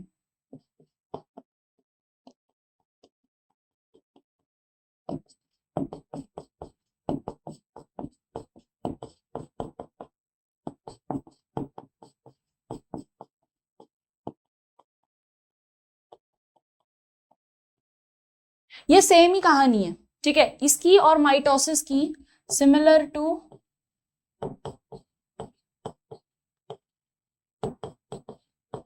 माइटोसिस। ये माइटोसिस की सेम ही है, इसमें कोई अलग अंतर नहीं है। ठीक है, ये डिफरेंट था, ये हम पढ़ चुके हैं। अब मियोसिस 2 के लिए मेरे को रिक्वायर्ड है कि मैं इंटरकाइनेसिस कंप्लीट करूं। तो इंटरकाइनेसिस कंप्लीट करने के लिए देखो भाई क्या करना पड़ता है। इंटरकाइनेसिस, ये रहा। Interkinesis is the stage between two meiotic division and is called interkinesis and is generally short lived। बड़ा ही कम स्पेसिफिक टाइम स्पैन है, बहुत ही कम, it's very low time span. पर जितना हमने बड़ा मियोसिस 1 देखा उससे तो बहुत ही ज्यादा कम है, ठीक है। और सिमिलर काइंड ऑफ इंटरकाइनेसिस जो है वो सेम है अपना स्टार्टिंग में जो इंटरफेस था ना उससे काफी हद तक सिमिलैरिटी शो करता है, बट यहाँ पे कोई डीएनए रेप्लिकेशन नहीं होता है, याद रखिएगा। ये भी G1 में स्टार्ट होता है, S आता है, G2 आता है, बट S वाले टाइम पे there is no DNA replication. यहाँ डीएनए रेप्लिकेट नहीं होता, ठीक है, there is no DNA replication. अब मेरे पास क्या है कि G1 में मेरे पास स्ट्रक्चर बन गया है, G2 में मेरे पास स्ट्रक्चर बन गया, तो आरएनए सिंथेसाइज हो गया, प्रोटीन सिंथेसाइज हो गया, तो काफी इजी स्टेप है, कोई इतना वो सेम ही इंटरफेस टाइप स्टेज है, इंटरफेस जैसा ही इंटरकाइनेसिस बनाया है हमने। बस इंटरकाइनेसिस के अंदर ये चीज आ जाती है कि आपका जो मियोसिस 1 था और मियोसिस 2 है, ये इसका बीच का स्टेज है, ठीक है, ये एक बीच में लाई करता है। चलिए, तो there is no DNA replication, replicate होगा ही नहीं। एस फेज है, यहाँ पे डुप्लीकेशन रेप्लिकेशन डीएनए का नहीं है, इसी से हम मार्क करते हैं इंटरकाइनेसिस को, ठीक है, यही हमारा स्पेशलिटी है इंटरकाइनेसिस की। अब हम बात करेंगे प्रोफेज 2 की, अगेन बनाना स्टार्ट करते हैं प्रोफेज 2।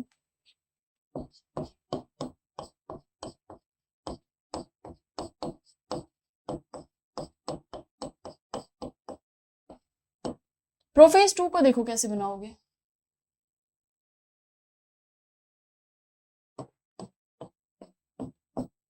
ये तुम्हारे पास स्ट्रक्चर है, अभी जो तुमको मिला है वो ये है,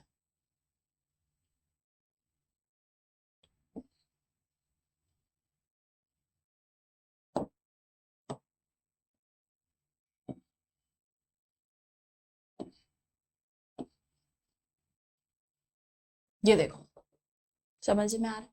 ये हमने प्रोफेज 1 को एंड किया था, या मैं कह सकती हूँ कि prophase, anaphase, metaphase, anaphase, telophase, चौथा टीलोफेज को हमने यहाँ कंप्लीट किया था, तो ये हमारा एंड पॉइंट है, ठीक है, यहाँ हमने टीलोफेज को कंप्लीट कर दिया है। अब जब यहाँ टीलोफेज कंप्लीट हो चुका है तो यहीं से ही मेरा प्रोफेज वापस शुरू होगा। ये लेट प्रोफेज का स्ट्रक्चर है बेटा, और सेम ऐसा ही मेरे पास, देखो ऐसे कंफ्यूज मत होना कि मैम आपने सिर्फ यही पिंक वाला ही क्यों बनाया, व्हाइट भी तो था, मैंने वहीं से ही शुरू किया है, वो पिंक वाला स्ट्रक्चर है, सेम चीज बेटा व्हाइट के साथ होगी, तो या तो तुम पिंक बना लो या तुम व्हाइट बना लो, सेम ही चीज होनी है, तो जो पिंक के साथ होगा वही व्हाइट वाले के साथ होगा, ठीक है।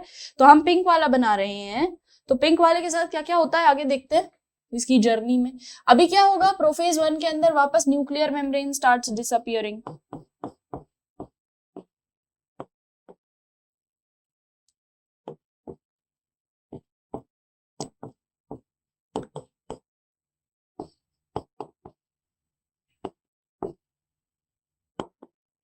न्यूक्लियर मेम्ब्रेन हटने लग जाएगी।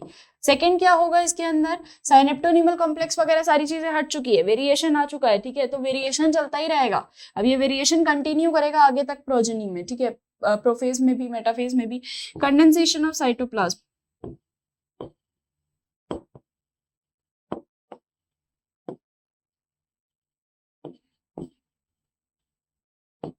कंडेंसेशन ऑफ साइटोप्लाज्म, ठीक है, कंडेंस हो जाएगा, बहुत ज्यादा डेंसर हो जाएगा, या मैं कह सकती हूँ डेंसर से डेंस होता जाएगा, ठीक है। फिर इसके बाद क्या आता है मेरे पास, प्रोफेज के बाद आ जाएगा मेरे पास मेटाफेज, चलो बनाओ भाई, और यहाँ पे एस्टर मूव भी करना शुरू कर देता है ना। चलो अब मेटाफेज बनाते हैं।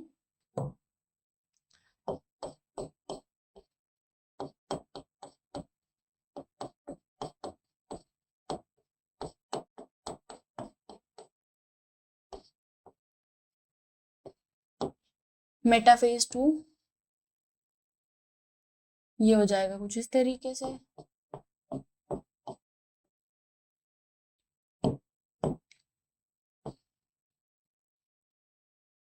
अब बेटा करवाने की जरूरत क्यों पड़ी, तुम ये सोच के देखना, ये करवाने की जरूरत क्यों पड़ी। ये करवाने की जरूरत इसीलिए पड़ी है बच्चे कि जब हम ये देख रहे हैं कि हमारी अभी भी जो कंडीशन है ना, हमको जो कंडीशन चाहिए वो हेप्लॉइड कंडीशन चाहिए, ठीक है, हेप्लॉइड होना चाहिए ना फॉर्मेशन तो गैमीट्स का, पर अभी भी मेरे पास डिप्लॉइड कंडीशन है, मैं डिप्लॉइड को आगे नहीं बढ़ा सकती।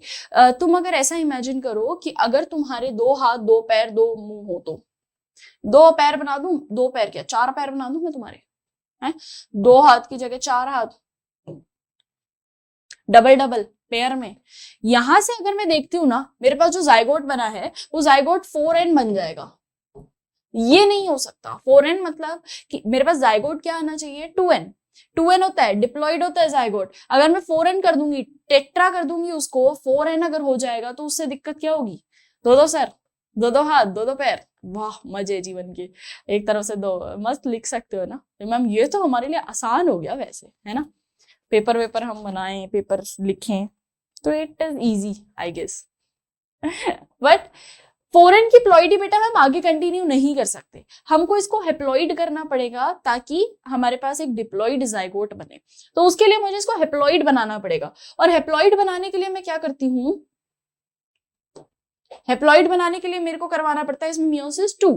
ठीक है, मियोसिस 1 से हेप्लॉइड में कन्वर्जन नहीं होएगा, मियोसिस 2 करवाना पड़ेगा।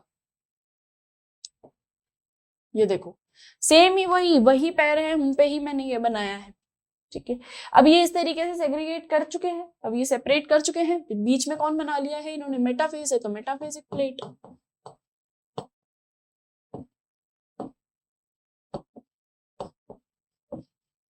बीच में मेरे पास बन गई है मेटाफेजिक प्लेट, सिंपल। यहां पे मेरे पास स्पिंडल बनना शुरू हो जाएगा।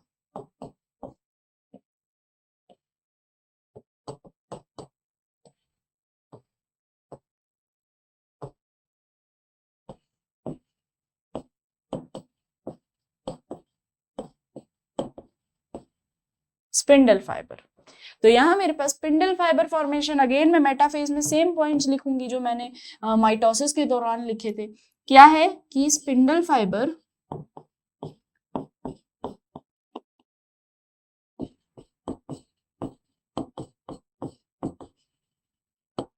starts forming, second chromosomes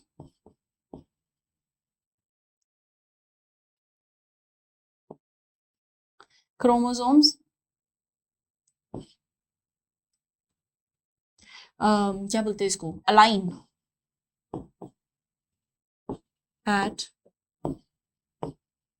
equator, chromosomes align at equator, पूरा एक फॉर्मिंग अ मेटाफेजिक प्लेट।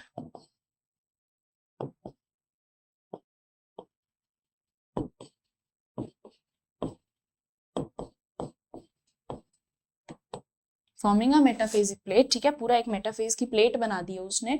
अब यहाँ पे स्पिंडल, अब धीरे धीरे क्या होगा, यही चीज। अब देखो मुझे इसकी प्लॉइडी से हेप्लॉइड करनी है, तो मैं क्या करूंगी, ये 2 पेयर है ना मेरे पास, अभी पेयर को मैं अलग करना शुरू कर दूं। तो पेयर को जब मैं अलग करती हूँ तो मेरे पास क्या चीज आती है, मेरे पास आ जाएगा एनाफेज।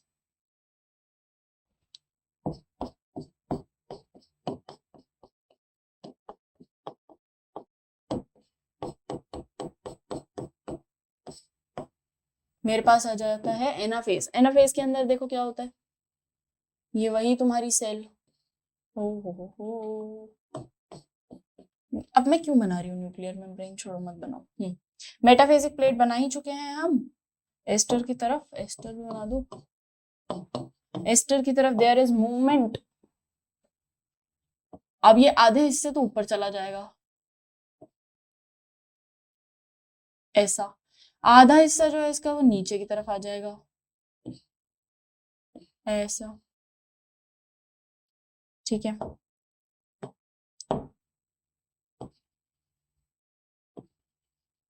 आधा हिस्सा ऊपर की तरफ से, आधे लोग ऊपर आधे लोग नीचे। ठीक है, ये बीच से डिवाइड करेगी अब सेल। अब सेल इस तरीके से ही तो डिवीजन दिखाएगी। ठीक है, ये इस तरीके से डिवाइड करना शुरू करेगी तो क्रोमेटिज या chromosome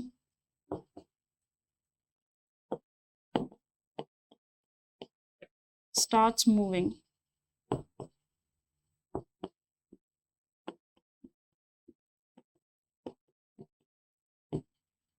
start moving to opposite poles.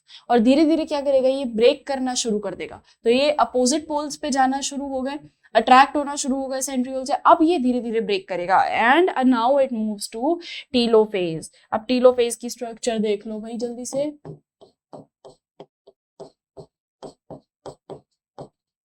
Same दिख रहा है, ये एकदम वैसा ही दिख रहा है अपना माइटोसिस जैसा हमने कंप्लीट किया था। It is similar to mitosis, right? Mitosis में हमने यही तो चीजें करी थी, तो it is very similar to mitosis. इसको हम इक्वेशनल डिवीजन ही बोलते हैं। रिडक्शन तो हुआ ही नहीं अभी तक। यहां पे हमारे पास रीअपियरेंस ऑफ न्यूक्लियर मेम्ब्रेन, ओ अब सिंगल,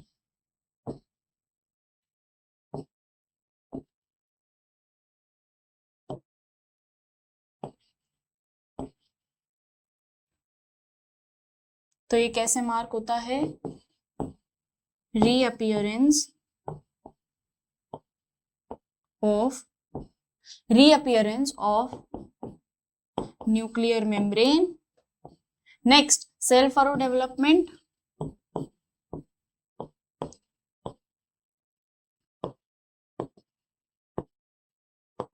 सेल फरो बनना स्टार्ट हो गया, सेल फरो डेवलपमेंट, जी के अंदर की तरफ सेल जो है वो डीपन होता जाएगा।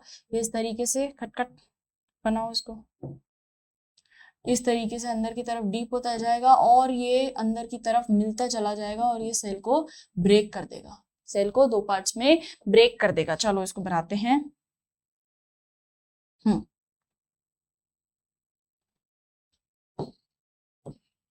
और जब साइटोप्लाज्म टूट जाता है बेटा, उसको हम कहते हैं, जब मेरे पास साइटोप्लाज्म टूट जाता है तो मैं उसको बोलती हूँ साइटोकिनेसिस। तो ये साइटोकिनेसिस है, ठीक है।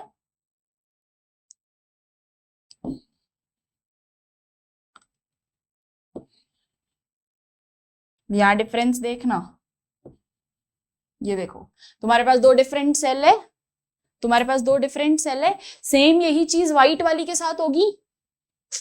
याद करो, तुम्हारे पास एक व्हाइट स्ट्रक्चर भी तो था, तुम्हारे पास एक ये स्ट्रक्चर भी तो था,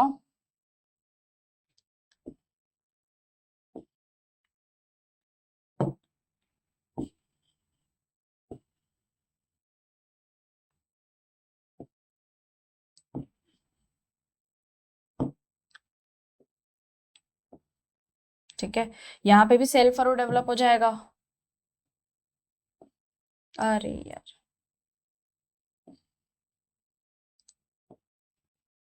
यहाँ पे भी सेल फरो डेवलप होने लग जाएगा और ये चीज फिर डिवाइड कर जाएगी। ये वही पुरानी सेल है जिसको हम छोड़ के चले थे कि भाई हाँ ये हमारे पास जो है सेल, ये हमने सेम ही रखनी है ना, क्योंकि सेम जैसी व्हाइट के साथ, जैसी पिंक के साथ हुई वैसी व्हाइट के साथ भी होगी। अब देखो, अब तुमको क्लियरिटी आएगी। 4 सेल बन जाती है हमारे पास एंड में आते आते, जब हम एक डिवीजन करवाते हैं। ये मैं 2 क्यों बना रही हूँ बेटा, ये 2 मैंने इसीलिए बनाया है क्योंकि तुम लोग यहां से याद कर सकते हो। अरे क्या हुआ, तुम लोग यहां से याद कर सकते हो कि जब मैंने डायकिनेसिस में ये बनाया था, फिर उसके बाद मेरे पास आया था ये, मेरे पास टीलोफेज 1 आया था, और टीलोफेज 1 को अगर तुम देखोगे तो ये अलग अलग है। अब जो चीज मैंने पिंक के साथ करी है वही सेम चीज मेरे साथ व्हाइट के साथ होगी, सेम चीज व्हाइट के साथ होगी, जो चीज पिंक के साथ हुई है वही व्हाइट के साथ। तो पिंक के साथ अगर 2 सेल बनी तो व्हाइट के साथ भी 2 सेल बनेगी, ठीक है। पिंक के साथ अगर मैंने 2 सेल बनाया है, लेट्स से ये देखो, टीलोफेज का लास्ट दिखाती हूँ, पिंक के साथ मैंने 2 फेज बनाया है, तो व्हाइट के साथ भी तो मेरी 2 ही बनेगी स्ट्रक्चर। पिंक के साथ मैंने 2 फेस बनाया ना, 2 स्ट्रक्चर बनाए, तो व्हाइट के साथ भी सेम चीज होगी। और सेम में अगर तुम देखते हो यहाँ पे, तो मेरे पास 4 हेप्लॉइड क्रोमोसोम्स आ गए। तो लास्ट एंडिंग ऑफ टीलोफेज मेरे पास क्या आ जाता है, एंडिंग ऑफ टीलोफेज 2 मेरे पास क्या आ जाता है, हेप्लॉइड स्ट्रक्चर्स, और वो भी 4 हेप्लॉइड स्ट्रक्चर्स। तो by the end of by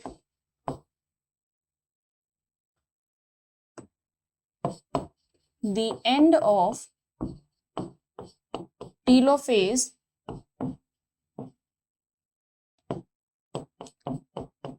telophase 2, what I get is 4 haploid cells, 4 haploid cells जो कि एक दूसरे से अलग हैं, 4 different haploid cells with variation 4 variation वाली 4 हैप्लॉइड सेल्स मेरे को मिल जाती है, और यही phenomena bye the end of telophase 2 meiosis 2 यहां मेरे पास समाप्त हो जाता है। साइटोकिनेसिस होने के बाद मेरे पास टेलोफेज खत्म हो जाता है। तो साइटोकिनेसिस अगेन, साइटोकिनेसिस 2 क्या काम करेगा बेटा, एक ये चार्ट है, देखो इस तरीके का एक चार्ट है, स्टार्टिंग से आपको एक समझा रहा है कि ये आपका प्रोफेज 1, प्रोफेज 1 से स्टार्ट हुआ है मेटाफेज, टेबल वो बनी है लाइन, फिर उसके बाद एनाफेज, फिर टीलोफेज, फिर उसके बाद आपके पास क्रोमोसोम्स जो आते हैं वो साइटोकिनेसिस, इंटरफेज, ये देखो इंटरकाइनेसिस दिख रहा है, इंटरकाइनेसिस ये देखो ब्लू से मार्क करते हैं, ये इंटरकाइनेसिस आपके पास, ठीक है। यहां तुम देखोगे पेयर चल रहा है, ये देखो पिंक और ब्लू का पेयर चल रहा है, ठीक है, ये पेयर में चलते हैं। अभी आगे चले, जैसे ही मेरे पास प्रोफेज 2 आता है, प्रोफेज 2 से वापस ये माइटोसिस जैसे काम करता है, इक्वेशनल डिविजन करेगा, तो माइटोसिस जैसे काम करेगा, लास्ट में मेरे पास 4 हैप्लॉइड सेल्स बन जाती हैं। तो by the end of cytokinesis 2, by the end of telophase 2, what I get is cytokinesis follows the resulting in formation of tetrad of cells, 4 haploid cells, 4 haploid cells मुझे मिल जाती है, ठीक है। तो यहां पे हमारा खत्म हो जाता है कौन, मियोसिस 2। मियोसिस 2 स्टार्ट हुआ था हमारा प्रोफेज 1 से। प्रोफेज 1 में हमने देखा था leptotene, zygotene, pachytene, diakinesis, leptotene, zygotene, pachytene, diplotene, diakinesis, 5 phase में तो इसको देखा। फिर उसके बाद मेरे पास आया मेटाफेज, मेटाफेज 1, फिर आया मेरे पास एनाफेज 1, फिर टेलोफेज 1, ये सब 1-1 खत्म हुए, फिर साइटोकिनेसिस, बीच में एक ब्रेक, इंटरकाइनेसिस, फिर आया मेरे पास प्रोफेज 2, मेटाफेज 2, एनाफेज 2, टेलोफेज 2, और फाइनली मेरे पास 4 हैप्लॉइड सेल, वेरिएशनल वाली हैप्लॉइड सेल के साथ बन जाता है अपना कौन, वेरिएशन वाली हैप्लॉइड सेल के साथ मेरे पास क्या बन जाता है बेटा, 4 different types of cell, haploid cells, ठीक है, by the end of cytokinesis 2, ठीक है। अब यहाँ एक छोटा सा पॉइंट और थोड़ा सा एनसीईआरटी के अंदर गिवन है, स्पोरिक मियोसिस जो होता है, स्पोर फॉर्मेशन है basically, meiosis occurring during spore formation. Spore formation एक ऐसा आई कैन से एक ऐसा रिप्रोडक्शन का फेज है जिसके अंदर there is spore development, sporangia बनता है, और वो स्पोरेंजिया जब बर्स्ट होता है, वो जहां जहां स्पोर्स फैलाएगा वहां वहां पे एक नया प्लांट ग्रो हो सकता है, ठीक है, तो वो sporangia, spore formation. Second is gametic meiosis, gametic meiosis यानी meiosis occurring during gametogenesis. Gametic meiosis मुझे कब दिखता है, जब गेमीटोजेनेसिस यानी गेमीट्स फॉर्मेशन होगा। यहाँ पे हमको क्या दिखता है, ये देखो, और formation of gametes in animals. Gametogenesis एक प्रोसेस ही है, आगे तुम लोग अभी प्लांट किंगडम, एनिमल किंगडम में पढ़ोगे। गेमीटोजेनेसिस एक प्रोसेस है of formation of gametes, gametes बन रहे हैं इसमें, ठीक है, तो this is the formation of gametes. Next zygotic meiosis is the meiosis occurring during germination of zygote in lower plants। germination वाले, germination क्या होता है, germination होता है सीड का एक पत्ता ग्रो करना, एक रूट ग्रो करना, एक starting point of seed to start growing, this is germination, कि वो अब उसको स्पेसिफिक टेम्परेचर मिल गया, अब उसको पीएच मिल गया, करेक्ट सारी चीजें मिलती गई, तो अब वो ग्रो हो सकता है, ठीक है, that is what zygotic meiosis. तो 3 तरीके के मियोसिस बताए हैं मैंने, स्पोरिक मियोसिस, गेमीटिक मियोसिस और zygotic meiosis. Sporic meiosis spore formation में रिक्वायर्ड रहेगा, गेमीटिक मियोसिस गेमीटोजेनेसिस, गेमीट फॉर्मेशन में रिक्वायर्ड रहेगा, और zygotic meiosis formation of zygote में, ठीक है। ये 3 क्लियर है, यहां तक समझ में आया सभी को। इसी के साथ जो है हम थोड़ा सा सिग्निफिकेंस ऑफ मियोसिस भी देख लेते हैं, मियोसिस के क्या क्या फायदे हैं। It maintains and restores the definite number of chromosomes in sexually reproducing organism. भाई ये नंबर सेम रखता है, ठीक है, ये जहां से चला था, हेप्लॉइड से चला था, ये हेप्लॉइड पे ही खत्म करेगा, ठीक। अब इसने अपने अंदर क्या किया, इसने अपने अंदर वेरिएशन भी करवा दिया, उसी बीच में इसने डुप्लीकेशन भी करवा दिया, पर एंड इसने वापस हेप्लॉइड से ही किया, ठीक है। तो ये हेप्लॉइड से शुरू होता है, हेप्लॉइड पे खत्म होता है, उसके बीच में ये कुछ भी करवाया, इसकी मर्जी। Second, it is the main cause of variation, ये आ गया बेस्ट पॉइंट, मियोसिस है तो वेरिएशन होगा, ठीक है। Results in improvement of race, कई बार ये जो है वेरिएशन, ऑब्वियसली बेटा देखो वेरिएशन दो तरीके के हो सकते हैं, या तो वो हार्मफुल होगा या वो फायदेमंद होगा, ठीक है। या तो अगर वो हार्मफुल हुआ, अभी हम इसमें भी यही पढ़ेंगे, इंड्यूस म्यूटेशन। म्यूटेशन भी कई बार हार्मफुल हो जाता है, कई बार बेनिफिशियल हो जाता है। जैसे कि कुछ स्पेसिफिक एनिमल्स, कुछ छोटे छोटे जो ऑर्गेनिजम्स होते हैं उनके अंदर हम ये देखते हैं कि उनके अंदर म्यूटेशन हो गया। Mutation that is change in genetic material, change in the sequence of DNA. वो जैसे ही चेंज हो गया, उसके चक्कर में दिक्कत क्या हुई कि अब या तो उसकी प्रोजेनी भी वैसे ही लीड करेगी। तो वो अगर सही है तो ठीक है, चलते रहो, कोई दिक्कत नहीं है। अगर वो गड़बड़ है तो वो दिक्कत देगा, ठीक है। सही होने से कोई दिक्कत नहीं है, सही होने से देयर इज नो प्रॉब्लम। तो it leads to induce mutation which may be useful और हार्मफुल। तो variation can sometimes be variation क्या mutation can sometimes be harmful और यूजफुल। वेरिएशन की अगर मैं बात करूं तो वो अच्छा ही होएगा, कई बार गड़बड़ हो सकता है, exceptions are always there, but still variation, अब तुम एक दूसरे से अलग दिखते हो, इट इज गुड ना। सब सेम दिखने लग जाएंगे, हाँ सारे ही सेम हो रहे हैं, वेरिएशन ही नहीं है कोई, ठीक है। तो वेरिएशन अगर आता है तो वो आपकी एक क्वालिटी को रिप्रेजेंट करेगा कि हाँ यार ये ऐसा है, ये ऐसा दिखता है, ये ऐसा दिखता है, सबकी एक सेपरेट इंडिविजुअलिटी दिखाएगा। अगर मैं ये वेरिएशन हटा दूं, माइटोसिस में जैसा सेम सेल्स दिखती है मुझे, तो माइटोसिस में मैं सेम सेल रख दूं तो उससे दिक्कत क्या होगी, तुम पता ही नहीं कर पाओगे कि ये अलग है या ये अलग है, डिफरेंसेस है, ठीक है। तो यहाँ इसी के साथ हमारा जो है चैप्टर कंप्लीट हो जाता है, सेल साइकिल सेल डिविजन, ठीक है। तो यहाँ तक हमने सेल कंप्लीट कर लिया है बेटा, cell cycle cell division complete कर लिया है। तो इसके लिए आप लोग यूट्यूब पे जाइए, रेफर करो चैनल को, पूरी आपको प्लेलिस्ट मिल जाएगी, प्रारंभ बैच पूरा इसी पे चल रहा है, ठीक है। ये सीरीज ही इसीलिए हमने शुरू करी है, आपको पूरा प्लेलिस्ट मिल जाएगा। साथ ही साथ आप लोग अगर डिस्क्रिप्शन बॉक्स में टेलीग्राम पे विजिट करोगे तो वहां आपको क्विज मिलेगी, वहां आपको क्वेश्चंस मिलेंगे करने को, टेस्ट सीरीज टेस्ट मिलेंगे करने को। तो वो सारी चीजें, एक बहुत ही इंटरेक्टिव सेशन हो जाएगा, तुम लोग हमसे क्वेश्चंस पूछ सकते हो, ठीक है। तो आप लोग टेलीग्राम पे भी विजिट करो। टेलीग्राम चैनल का जो ग्रुप लिंक है वो पिंड है, वो डिस्क्रिप्शन बॉक्स में आपको मिल ही जाएगा, तो please do visit that again. और वेबसाइट पे आप जा सकते हो, वेबसाइट पे अगर आपको कुछ सजेशन लगता है कि ये और होना चाहिए मैम, ये हमारे लिए और बेनिफिशियल है, तो you can give that again, that is more acceptable from you. तो वो हम डेफिनेटली आपके लिए पूरी कोशिश करेंगे कि आप लोगों को बेस्ट से बेस्ट एजुकेशन प्रोवाइड कर सकें, ठीक है। तो चलिए बेटा, अब इसका टेस्ट होगा, तो टेस्ट के लिए आप लोग प्रिपेयर हो जाइए, और test cell cycle cell division plus cell the unit of life का कंप्लीट हो जाएगा, ठीक है। Okay everyone, bye bye, have a great day, take care.